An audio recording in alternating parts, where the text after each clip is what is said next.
বন্ধুরা, আবার চলে এসেছি আমার অমৃত সন্ধানী চ্যানেলে আরেকটা নতুন রিডিং নিয়ে। তো আজকে যাদের রিডিং করব তারা হলো Virgo, sun, moon, rising and Venus. তো ভার্গো বন্ধুরা, এটা স্পেশালি সিঙ্গলসদের জন্যে।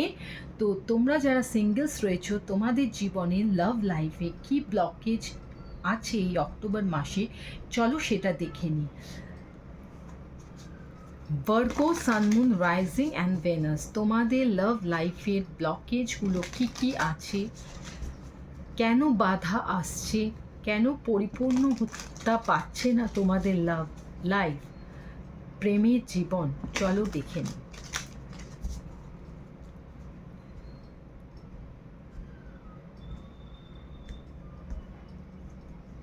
তো প্রথম কার্ডটা হলো ফিয়ার, লোনলিনেস, নেক্সট হলো রিজেকশন, থার্ড হলো আনওয়ার্দি। তো ভার্গো বন্ধুরা, আমি যেটা দেখতে পাচ্ছি অক্টোবর মাসে তুমি না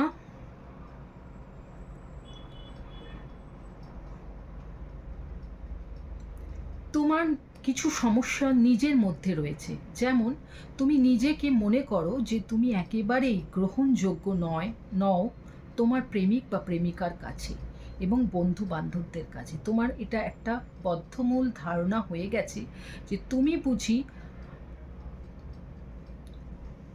অন্যদের কাছে গ্রহণযোগ্য নও।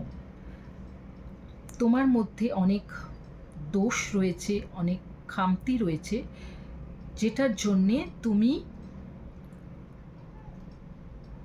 অপরের কাছে গ্রহণযোগ্য হবে না। এই ধারণাটা কিন্তু তোমার মনের মধ্যে রয়েছে, এটা কিন্তু রিয়ালিটি নয়, এটা কিন্তু মনের মধ্যে রয়েছে।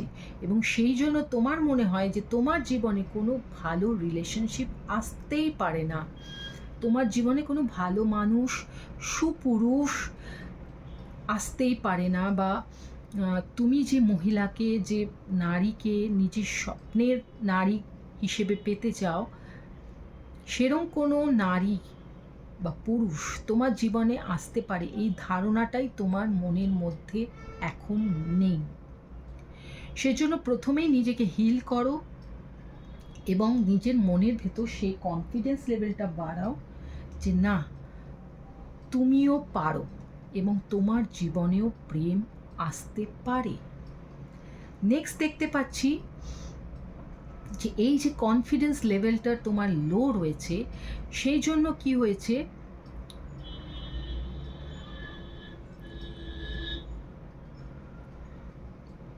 তুমি কারোর সঙ্গে মিশতে চাইছো না, ডেটিংয়ে যেতে চাইছো না কোনো পুরুষ বা নারীর সাথে। তাই কারোর যে তোমাকে কি কারণে ভালো লাগবে সেই ধারণাটাই তোমার নিজের মধ্যে নেই। তোমার নিজের কনফিডেন্স লেভেলটা এতটাই লো হয়ে গেছে, তুমি সর্বদা মনে করতে থাকো যে এই কারণে তোমার মনের ভেতর কনফিডেন্স লেভেলটা অনেক বেশি বাড়াতে হবে। নেক্সট হচ্ছে তিনটে কার্ডই আমি দেখতে পাচ্ছি বন্ধুরা, যে তিনটি কার্ড কি সুন্দর, মানে একই কথা বলছে। সুতরাং এই কার্ডটাও তাই বলছে যে তুমি কিন্তু নিজেকে সেই যোগ্যতাটাই দিচ্ছ না যে তুমি কি তোমার জীবনেও ভালোবাসা আসতে পারে, তোমার জীবনেও এমন মানুষ আসতে পারে যে তোমার জীবনটাকে আনন্দে এবং ভালোবাসায় ভরিয়ে দিতে পারে। যদি এরকম কোনো ডাউট তোমার জীবনে থেকে থাকে ভার্গো বন্ধুরা, তাহলে প্লিজ এই ডাউটটা থেকে বেরিয়ে আসো, নিজের কনফিডেন্স লেভেলটাকে বাড়ানোর চেষ্টা করো।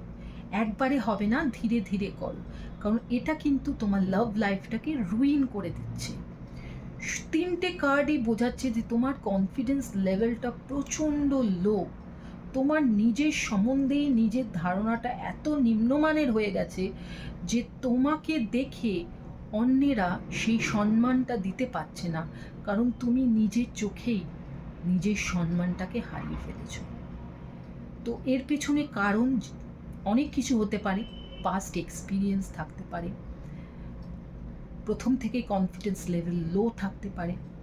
নিজের সেলফ কেয়ার নেও না, নিজের যত্ন নেও না, এবং সেই জন্য নিজের প্রতি একটা অদ্ভুত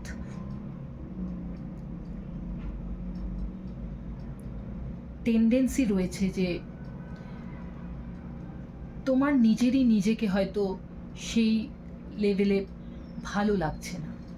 সেজন্য নিজেকে আরও নিজের কাছে তুলে ধরতে, আকর্ষণীয় করতে নিজের সেলফ কেয়ার করো, রূপচর্চা করো, এক্সারসাইজ করো, ঘুরতে যাও, আনন্দ করো, বন্ধুদের সঙ্গে কথা বলো, ওদের জিজ্ঞেস করো তোমার মধ্যে কি ফ্লস রয়েছে, দোষ রয়েছে, কি গুণ রয়েছে, সেগুলোকে ঠিক করার চেষ্টা করো। এরমভাবেই নিজের কনফিডেন্স লেভেলটাকে বাড়াও। আশা করব ছোট্ট রিডিংটা দিয়ে আমি তোমার কোনো উপকার করতে পারবো। এরকম আরও ছোট্ট রিডিং দেখতে হলে প্লিজ আমার চ্যানেলটাকে সাবস্ক্রাইব করো, বেল বাটনটা অন করে রাখো। আবার আরেকটা নতুন রিডিং নিয়ে আসতে চলেছি খুব শীঘ্রই। ততক্ষণ সুস্থ থাকো, ভালো থাকো এবং আনন্দে থাকো। কনফিডেন্স লেভেলটা এর নেক্সট বার যেন অনেক হাই দেখতে পাই। ওকে, টাটা, বাই বাই।